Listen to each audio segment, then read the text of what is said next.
Hello everybody, welcome back to another LEGO review. I know it's been a while since I've done a pretty big LEGO review set. It is March, and it is time to do some March releases. And the big one for Star Wars this month is this one, the Imperial Shuttle. From pretty much every time you see the Empire, they always use these ships to transport important personnel, cargo, you name it. This is a March release, like I said, so it's still pretty recent. And without further ado, let's get right to it. Now, LEGO has made Imperial shuttles in the past. This isn't new. However, it is the most recent version that they have done of this vehicle. This vehicle is basically the Empire's presidential car, if you will, to carry important personnel and cargo and everything. So relatively, it's not a fighter, but it does have weapons equipped, and it has been demonstrated several times in the saga that if it needs to fly fast and pull up a fight, it has that capability. So yeah, so what you're seeing this ship right now is in park mode, obviously. When it's in flight mode, the wings are supposed to be folded down, but obviously you can't do that with the thing sitting on the surface. So hence why it's in park mode.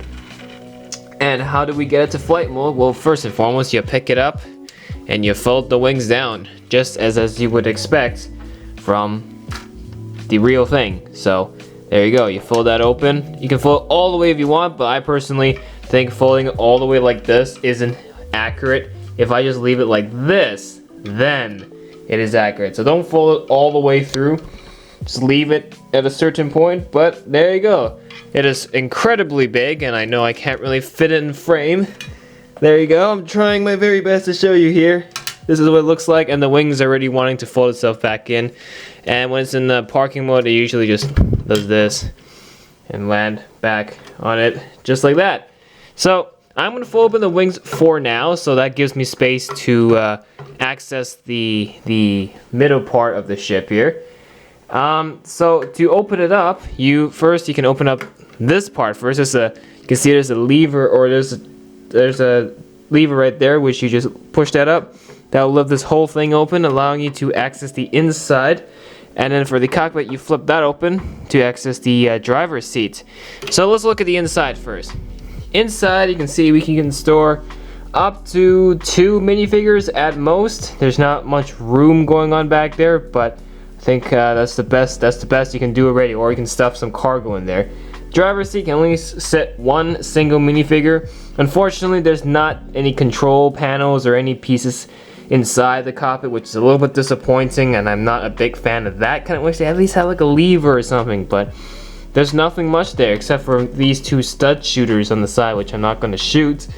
But yeah, it's definitely lacking. I don't see anything happening in the driver's seat, and the cockpit isn't any much more impressive. It's bland. It doesn't look presentable. It looks plain. It's missing stuff, and just the way it's built, so like blocky. It's almost like it's a Minecraft build of it. So the front, the entire cockpit, I'm quite disappointed with it, to be quite frankly. Quite honest, I can't speak. But yeah, I don't know. As for the sides, they got these cannons here to mimic laser guns, but obviously don't shoot, only the stud shooters can. So there's that. And the inside of the cargo area, you can't expect much, but I do like this mechanism where you can open and close it pretty well. So there's that. You got the main middle fin here. I'm just gonna call it a fin. Pretty big, pretty sturdy. They have Technic lift arms in the middle to keep it sturdy, so that's good. And the overall shape of it is okay. Not super accurate, but it's okay. And honestly, it's just this big hunky thing.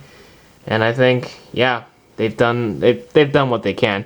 Also, on each side, they've got these little lights at the end. Light, and a light at the very top right here. So overall, the shuttle is good. However, looking at how quickly I went over this build in a matter of a few minutes, you can see that there's not a lot happening here. I can't expect much. It's Imperial Shuttle. It's not supposed to have much. So obviously it's a lot bigger than it actually is in the actual saga. So, but I think for a playset, reasonably sized, affordable playset, this is a good size, and I think, yeah, that is good. So I can't really say much more. The only part I don't like about this ship is just the cockpit. Everything else is fine. The play feature where you can fold open the wings and turn to flight mode is excellent. And yeah, so they've couldn't have done more, but they've done a pretty decent job at this. So that's it for the shuttle. Let's look at the box and then, or look at the minifigures and then the box. All right. Here are the minifigures for this set. We've got, oh, my camera's, there we go. All right, so first and foremost, Luke, Vader, and the shuttle pilot. Just saying, none of these are new. These are all existing models that we have seen in the past before. So I'm just saying, you can pretty much get these guys in other sets. Death Star Final Duel has pretty much Luke and Vader as well. So it is nothing new. It is nothing new. But regardless, we're going to still look at them. So here's Luke. First and foremost, got his handcuffs. You got his lightsaber and his hair right here. So there's that. Let's take his hair off. You can see he has two faces going on. Two faces. Come on, camera. There we go. Like that. So nothing much there. So Luke in his Return of the Jedi outfit, and then here is Vader. This is like my fifth Vader that I've gotten. So honestly, this is nothing new to me at all. You can see he's got his lightsaber, he's got his cape. Take off his helmet. Boom. We all know what he looks like at this point underneath the helmet. So there's that. And then the shuttle pilots. So that in this simple Imperial outfit. He looks alright. Doesn't look too bad. No second face, obviously. But yeah, there's that. 3 figures. Pretty much existing figures that we have seen before. So there you go. And that is the box. Or this is the box. Set 75302 with 660 pieces. As you can see, it is those relatively pretty normal size $100 boxes. There it is, Death Star 2 in the background. Had some TIE fighters exploding there. We turn this thing around. You can see there is some play features that they're showcasing here. And yeah, that's pretty much it. Nothing too much going on for this box right here. So is this a good set? Yes. Yes, it is. The shuttle could use some work, but it does its best already. I think LEGO has done a good job of it. Of course, tweaking would make the set so much better. Wasn't really paying attention too much about this particular vehicle in the saga, but it's nice to see LEGO do a set of this vehicle once again. So I definitely think it is very much welcome. In the end, I am neutral with this set. My opinions on it is pretty low standard. It's like, yeah, it could be better, but this is good enough. I'll take it. So I guess my final grade for this shuttle is going to be a 8 out of 10. I just see a few flaws, but apart from that, it's not a bad ship whatsoever. I think LEGO has done a good job of keeping consistency with their sets. So I think they just touched on it a little more.